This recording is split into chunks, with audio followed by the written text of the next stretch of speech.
All right, Manitoba, welcome back to another episode, ladies and gentlemen. I hope you're having a wonderful day as always.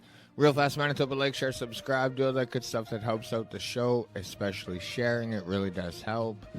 You can follow me on Facebook, YouTube, Rumble. It's Manitoba Free Thinker. On TikTok and Twitter is MB Free Thinker.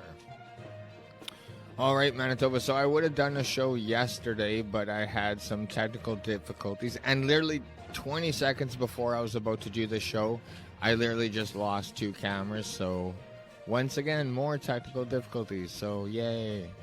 But either way, I'm just going to power through it because I still got this webcam here. So that is going to have to do. So Manitoba, like, bottom line is like the title says, Battlefield Manitoba. What is going on in this province? And has it always been this way? Sometimes I'll report on the crime and the violence in the province, and I'll get comments like, "Oh, it's always been like that." But I mean, some of these crimes are insane, and I don't remember kids getting arrested for guns, bringing guns. Not when I was a kid. I don't remember that. But either way, like, this, I believe, is like what our second or third serial killer that we've seen in the province of Manitoba. Like, I'm sure you guys are aware of what I'm talking about. If not, I'll go over it real fast. But I mean, Manitoba, if you guys don't think that evil exists, what is this? Like, what are we doing? And I mean, Jesus. From the Winnipeg Sun, Manitoba RCMP continue to investigate deaths of 3 children, 2 women. Like I said, I'm sure you guys are aware of this, but in case you aren't, man, this is insane. Sorry, I'm just having internet problems. On Monday, police state blocked off the front and backyard of a home in Carman, and forensic crews with police could be seen going in and out. Police vehicles were parked in front of and behind the house. So it was one of 3 scenes officers were investigating as they worked to piece together on how the deaths unfolded on Sunday. It began when police were called to an area outside of the town of about 3,000 people, southwest of Winnipeg, early on Sunday morning for a report of a hit and run on Highway 3. A woman was found lying in a ditch more than 2 hours and 70 kilometers to the north. Officers were called to a report of a burning vehicle and learned a witness, which turned out to be the suspect, had pulled 3 children from it. The children were pronounced dead, and the police took a 29-year-old man into custody at the scene. Further investigation led officers to the home in Carman, where they found the body of another woman inside. Randy McFarland, who lives a few houses down, said the home was a rental property. The family had lived in the house in the quiet neighborhood for more than a year, he said. The children would play in the yard, McFarland said. You would never... And he had never had any interactions with the mother. Occasionally, he'd hear her yelling into a cell phone, and something seemed off. Carman Mayor Brent Owen said he was devastated to learn of the deaths, adding he did not personally know those who died despite being familiar with about 80% of the town's residents. He first learned of the first death after receiving a text from a community member, but didn't fully grasp the scope of what happened until hearing details from police. Manitoba Premier Rob Canoe shared condolences to those affected in the message on X, a platform formerly known as Twitter, sending comfort and strength to the families and community of Carman during this challenging time of loss, wrote Canoe. Winnipeg's Mayor Scott Gillingham, who grew up in Carman, also shared condolences on X. He was, quote, shocked and saddened by the news. My sincere condolences to the community and the families impacted by this tragedy, Gillingham said. But Manitoba, shocker, this guy has had a criminal past. And, I mean, I'm not saying this could have been prevented, but there were definitely signs. There were signs. Once again, Manitoba, how many crimes do we have to see before, if it's a federal issue, the federal government does something about bail reform? And, I mean, just stricter punishments in general, because it doesn't seem like to be any deterrence at all. Quote, you need serious help. Manitoba accused in string of murders had previous criminal record from CTV News. 3 years before Ryan Kosiak, that's the guy who did the killings, killed his own family. Like, this is evil. He was charged in connection with allegedly killing 5 of his family members. Was warned by a Manitoba judge he was at risk of losing everything. You need serious help. Provincial Court Judge Kelly Moore said in a July 2019 court date, quote, at the end of the day, if you don't do something, it's going to cost you your family, end quote. Wow, those are chilling words now, 3 years later. It may, I mean, it cost him his family, but it cost his family. It cost the family members more than anything. RCMP said a 30-year-old woman who was living common law with a suspect was found dead. Okay, I went over this. So the point of this one is Manitoba, that this guy has had a criminal past. Like, it should shock no one. So court heard that the then 25-year-old Mano Kasiak was under the influence of meth when he went into a garage at a home in Elmwood. He accidentally got locked inside, the Crown said, and he began striking and damaging the door, causing significant damage. He accidentally got locked inside. Okay, well, that he was breaking into the garage. That's a funny way of putting it. And he got locked in as he was breaking into it while he was on meth, while he was already breaking the law.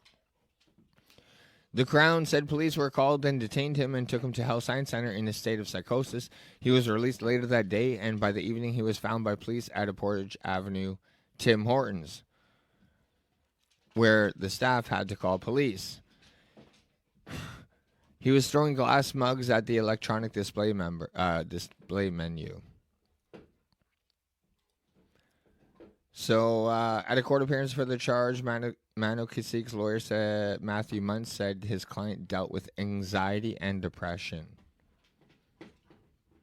It's always mental health. Every single time, it's always mental health. So there were signs. He's had a criminal past, and it wasn't just a judge, Manitoba. Oh, hey, what happened? That was calling him out. Soon as this loads, I'll show you guys. It was the 17-year-old that got murdered as well.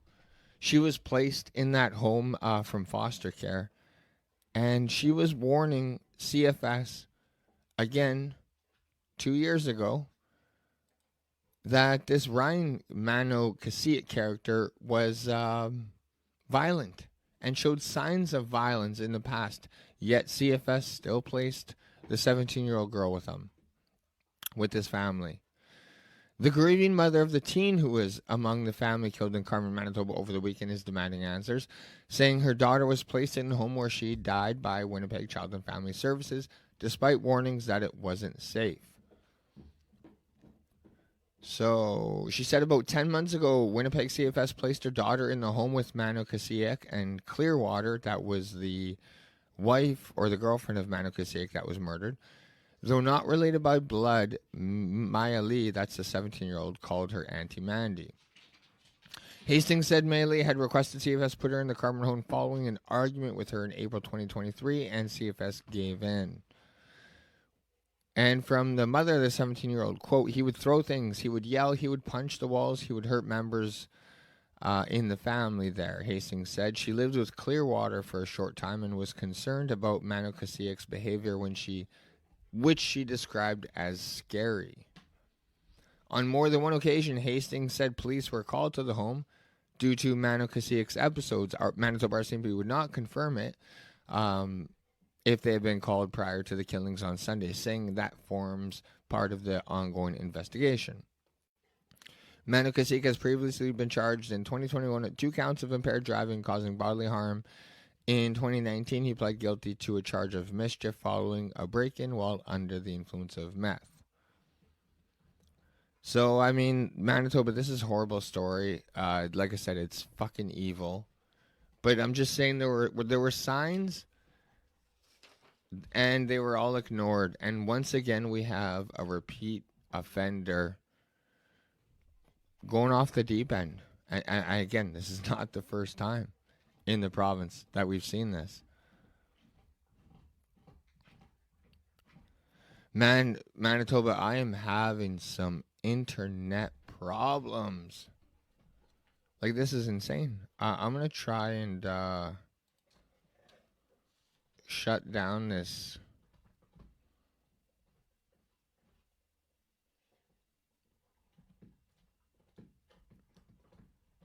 So I have these two webcams. I'm going to cancel. I think it's just my Wi-Fi is overloaded. These two webcams are being fed off the Wi-Fi. So what happened to this, Manitoba? Manitoba Premier aims tough stance on crime 3 months into the term. What happened to that, Manitoba? Like, this is something, he said this because Manitoba was seeing an insane amount of crime. And what has changed? The only thing that's changed since Wabkanu said this is the severity of the crimes that are taking place in Manitoba. NDP is all talk, and it just seems like things are literally getting worse. Here's his comments. Once again, this is what the NDP specializes in. They come out for the victims. They do nothing to deter crime, nothing to punish criminals, but after a crime takes place, they'll come out and comfort the victims. It seems to be ongoing.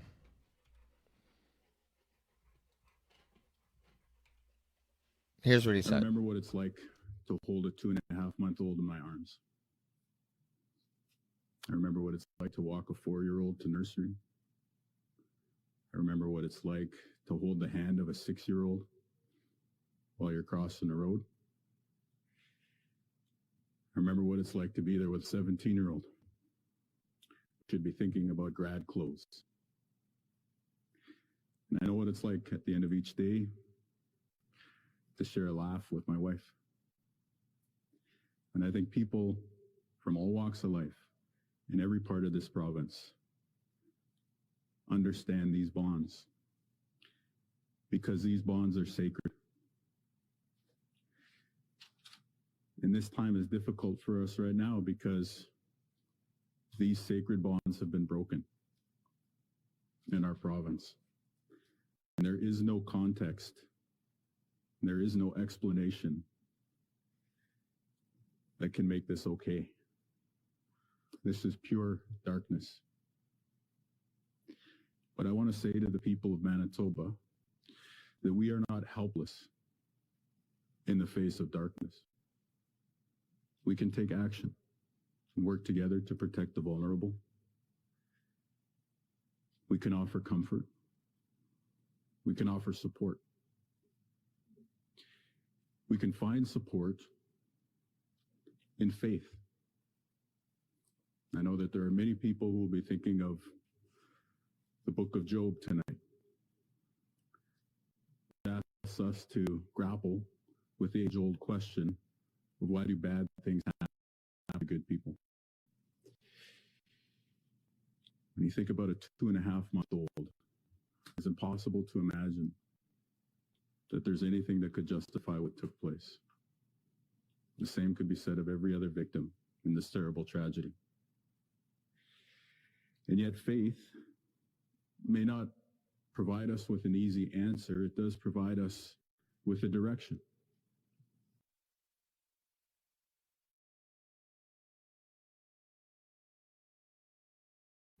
All right, so with that being said, Manitoba, again, it's all talk, no action, because like the next 2 weeks in February has been mind-blowing. And like I said, my fucking internet is this way. No, that way. Loading. The next 2 weeks have been insane. But I apologize, Manitoba. Maybe if I don't get a faster internet connection, maybe I'm going to have to just record these podcasts and then upload it, not do it live. because this is fucking insane. Although I have a feeling that could be two things. One, I had a shitload of tabs open, or two, I connected two webcams over my Wi-Fi, which I really think fucked everything up. But either way, it loaded. So 3 men attacked in separate stabbings in Winnipeg in one night. Police say all victims are in stable condition. No arrests made. 3 men are in stable condition after they were attacked in separate stabbings in Winnipeg. Friday night and early Saturday morning. Hold on a second, Manitoba. This is insane.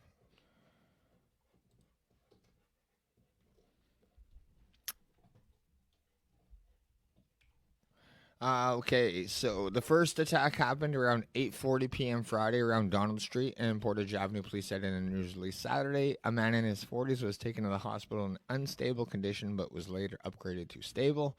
Officers were later called to another stabbing around 1:50 a.m. Saturday on the 800 block of Main Street between Sutherland and Flora Avenue.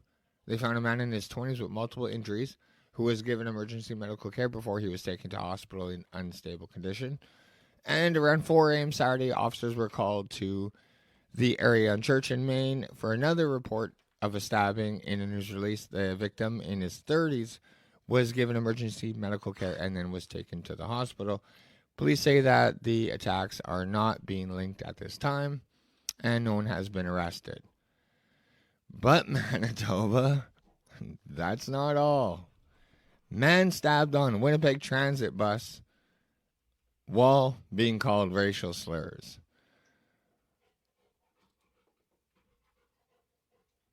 Like, it's just... You can't make this up. This is Winnipeg. Winnipeg police say a man in his 20s was being called racial slurs when he was stabbed on a Winnipeg transit bus Tuesday night. Officers responded to an Osborne transit station Tuesday at around 8:45 p.m. The police service said in a news release on Wednesday, the man was threatened and assaulted by another man on the bus before it stopped, and both men got off. Police were contacted. The other man fled. Officers gave the victim emergency medical care, including a chest seal, and took him to the hospital in critical condition, where he was later upgraded to stable. So, Major Crimes is investigating.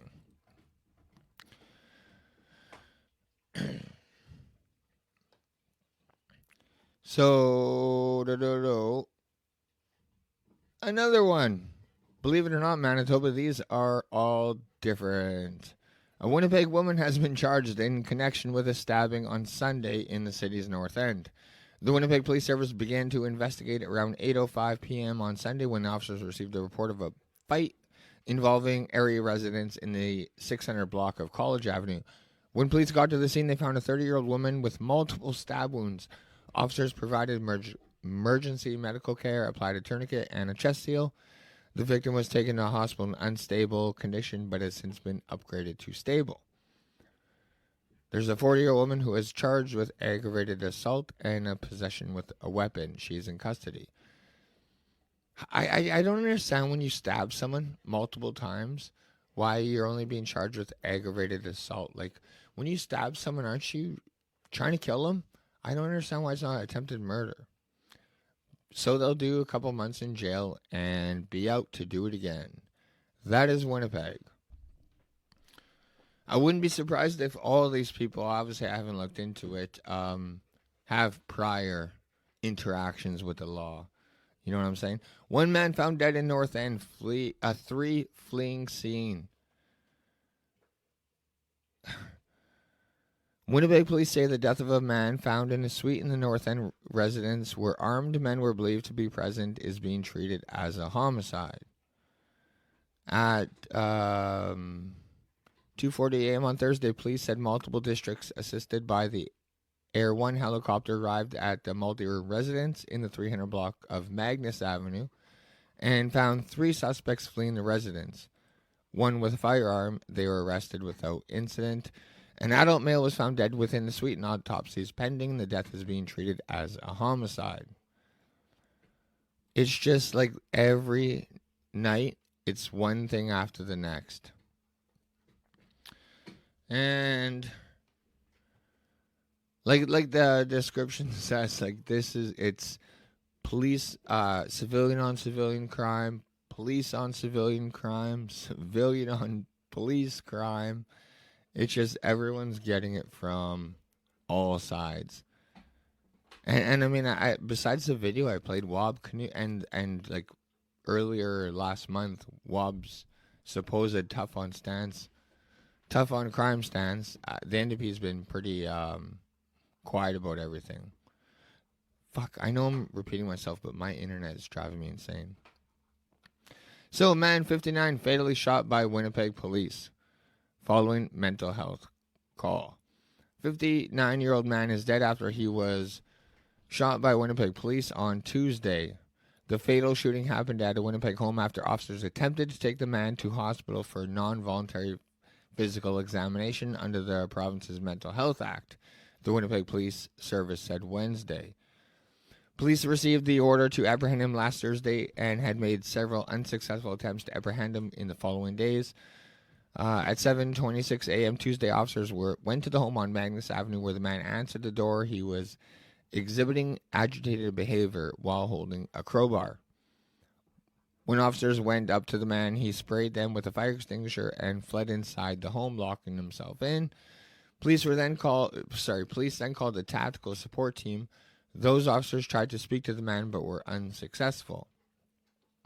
Officers went to the home and continued to try to speak to the man, who had barricaded himself inside the bedroom on the second floor.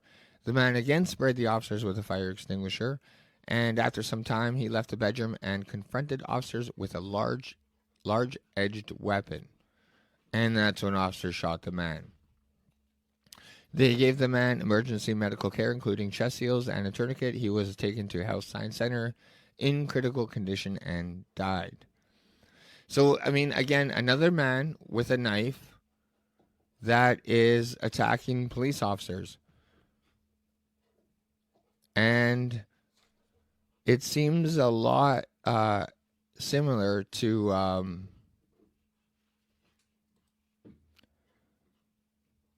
the death of the 19-year-old El Paso. I could be pronouncing that name wrong. But he was also shot by police, and he confronted them with knives. So I don't hear any, I don't hear many protests about the 59-year-old dude that was shot and killed by police the exact same way. But as this title says, tensions run high at Town Hall on policing black communities in the wake of the 19-year-old's death. Again, and I talked about this a couple shows ago. I played the audio clip of it, and from the time the police officers told him to drop the knife, it was like 10 to 15. I can't remember exactly, like 15 seconds I counted before the first shot, right? Oh, no, before the second cop told him to drop the knife. So again, there were multiple warnings and a decent amount of time. And again, remember, they're in an apartment block where it takes 3 seconds to get on the other side of the room and stab a cop. But Manitoba, everything is, and I'm not saying this case is not police brutality, but as soon as a case happens, when the first thing that you do say is police brutality, then, I don't think it holds as much weight to it as you'd like. So there's a lot of frustration, anger, and misunderstanding, moderator of Sunday's discussion says. Winnipeg residents put the city's chief police officer in the hot seat during a discussion on policing black communities that sometimes becomes heated with the recent death of a young Nigerian student looming over the talks. The town hall called Policing Black Manitobans was held in the wake of a 19-year-old Afalabi Stefan Apostle's death. Apostle, U of M student, was shot by police on December 31st after officers responded to a well-being call. I'll say real fast, again, he had a knife and confronted the officers.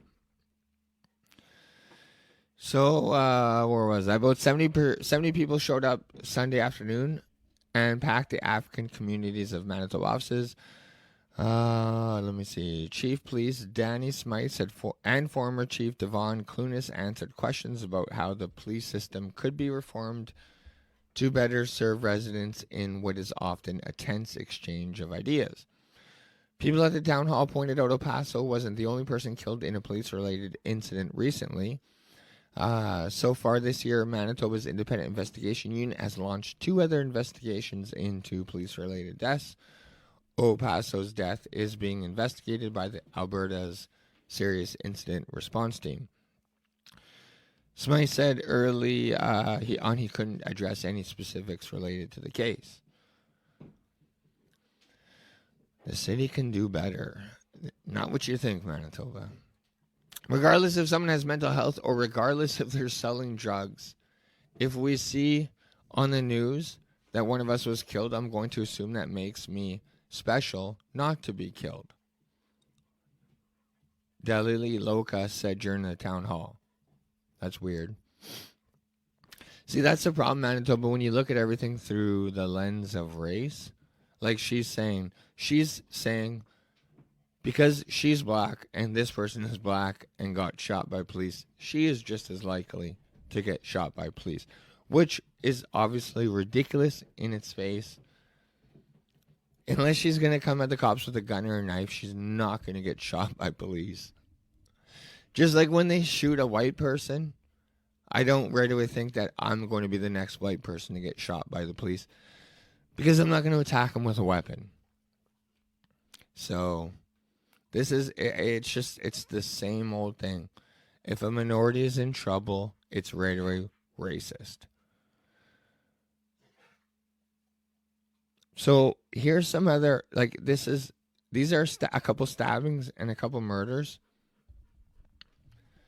Man dead after shooting in Pinamutang Reserve, Manitoba RCMP. Another headline. 12-year-old boys arrested in connection with gun threats at 2 Manitoba schools.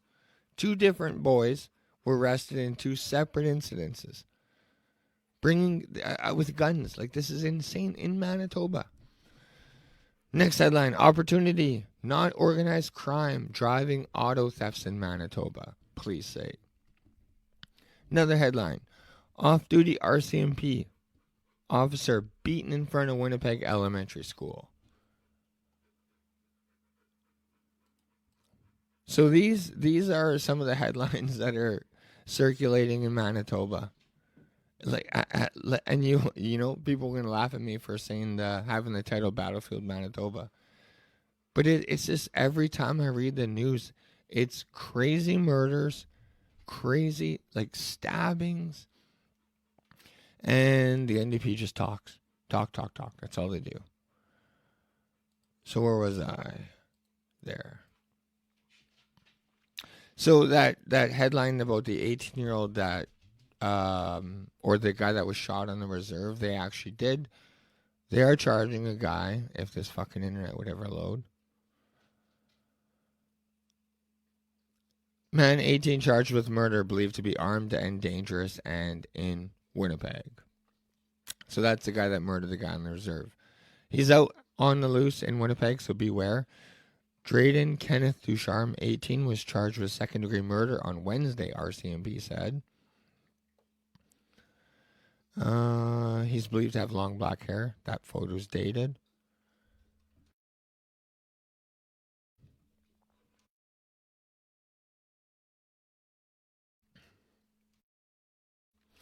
An 18-year-old was wanted after another man was killed on a Manitoba First Nation earlier this week. So, Dryden Kenneth Ducharme, 18 of Grand Rapids, was charged with second-degree murder on Wednesday in connection with the death of a 23-year-old man in Pinamutang First Nation earlier this week. All right. A warrant has been issued. So, like I said, Manitoba, it's one thing after the next. It's murder. And it's not only civilians. Suspects charged after officers shot during armed and barricaded incident. So that's what I mean. It's everyone's getting it. Cops are killing people. People are shooting at cops. Obviously, civilian on civilian crime. But this is crazy. 3 Winnipeg cops shot, and they didn't even shoot the guy, kill the guy that shot him. Winnipeg police released new details of a lengthy standoff in the north end that led to 3 officers being shot with shotgun pellets. The incident began early Friday morning when patrol officers were called to a home in the 300 block of Boyd Avenue for reports of an armed robbery. Police say 3 men forced their way inside the home and shot a 40-year-old man before fleeing. He was taken to hospital in unstable condition, later upgraded to stable. Investigators said a 25-year-old woman was also believed to have been forcibly removed by the suspects. Turned out not to be true, just so you guys know. So general patrol officers and a tactical unit arrived at scene and evacuated neighboring suites. 2 suspects, a 46-year-old man and a 30-year-old woman, left the residence after being instructed by the tactical support team. The 25-year-old woman was believed, I said that, she was not abducted, and blah, blah, blah, blah, blah. Yeah, either way, 3 cops shot, and that's not all Manitoba. It's just too funny at this point. Off-duty RCMP, the headline, RCM, off-duty RCMP officer beaten in front of Winnipeg Elementary School. And the thing is, this officer identified themselves. But when the media and the leaders paint the police as the bad people and the criminals as the victims, and they just completely forget about the victim, of course people aren't going to respect the cops anymore. An off-duty RCMP officer was attacked in front of a Winnipeg elementary school by 2 men who were causing a disturbance. The 2 men were in a vehicle during the afternoon school dismissal just after 3 p.m. When they began being disorderly in front of the Buchanan School on Buchanan Boulevard, police did not say what the men were doing. An off-duty officer walked over, identified himself, obviously as a police officer, and asked the men to leave the area. The men became irate, got out of their vehicle, and attacked the officer. That is just mind-blowing to me. Just it's the culture that people are just so willing to attack officers. It seems new to me. I don't remember this happening. Maybe I'm just unaware of it.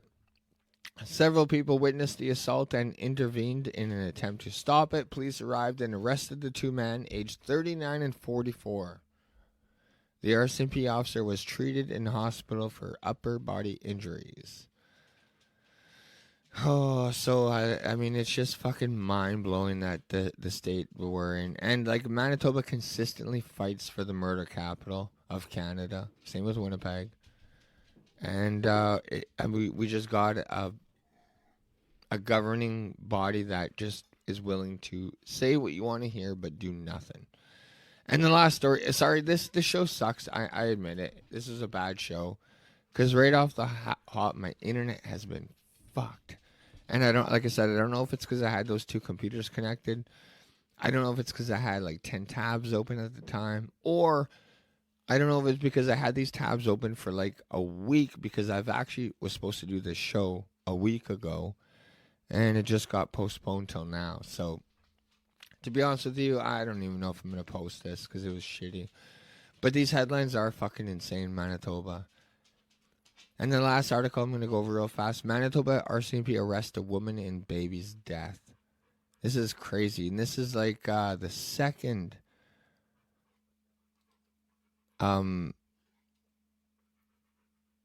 just recently I went over an article about parents being charged. Remember this one, guys? Winnipeg parents charged with manslaughter in fentanyl death of 1-year-old. And now, right away, we have another baby dying. And more piece of shit parents being charged. 1-year-old boy has died in Manitoba RCMP said 1 person is in custody. RCMP said officers were called to Wassigamak First Nation Saturday morning for reports of a child death. After finding the 1-year-old boy and ruling his death as a homicide, officers arrested the 26-year-old woman, and she remains in custody. And Manitoba, believe it or not, there's already articles out blaming the fact that she came from a reserve that was flooded out a while back. I'm not sure how many years ago. And she's been in Winnipeg ever since. And already the chief of that reserve is coming out saying if Manitoba did better to get them back to the reserve, that this would have never happened. But the baby died from malnutrition. So it's not like something that happened fast. Obviously, dying of malnutrition takes a while. So this, honestly, Manitoba, the moral of this show is criminals need to take responsibility for their action. And if they're not willing to, we, the justice system, the people, have to hold them accountable for their actions, because I am just so fucking sick of the heinous crimes that I'm now reporting about. Like, this isn't Chicago. This isn't New York. You know what I mean? Los Angeles, downtown Los Angeles. This is fucking Manitoba. And the thing is, it's not even happening just downtown. It's happening all over Winnipeg, all over the province. Portage, Selkirk, Thompson. And like I said, the crimes seem to be getting worse and worse. And the perpetrators seem to be getting younger and younger.